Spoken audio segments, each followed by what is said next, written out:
हे याचं काय करू आता? Hi guys. तो थोडा जास्त एक्साइटेड होतो. त्याला प्रेम पाहिजे.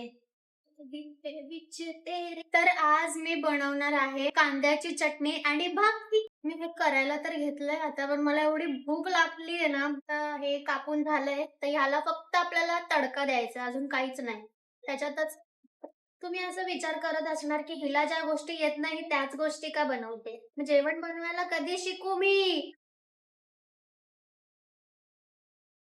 हे याचं काय करू आता? खरंच आग लावली मी.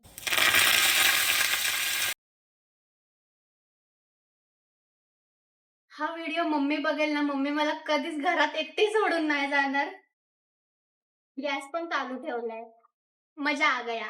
एवढे दिवस मी फक्त बोलायचे की मी किचन मध्ये आग लावणार. आज मी खरंच आग लावली. टाणाणाणा. मम्मी यायच्या आधी हे सबूत सबूत मिटाना पडेगा.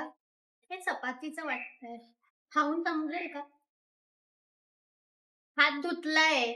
मला भाकरी थोडी येते. आधीच्या आणि नंतरची जी प्रोसेसिंग आहे ती मला माहिती आहे. Trust the process guys. तुम्हाला माझ्यावर विश्वास आहे ना? आतापर्यंत सगळं ठीक चालू आहे. काहीतरी होईलच. नाही झालं तरी काहीतरी होईल. मी काय बोलते ना मला समजत नाही. मला भूक लागली म्हणून मी काही पण बडबडते. म्हणजे प्रिन्सेस ट्रीटमेंट चाहिए गाईज. आकार कसाही असलं तर चालतं. कारण ते पोटातच जाणार आहे. ही भाकर छान गोल बनलीये. हालत पण नाहीये. थोडी अशी होते, पण इथून हा चंद्र निघालाय.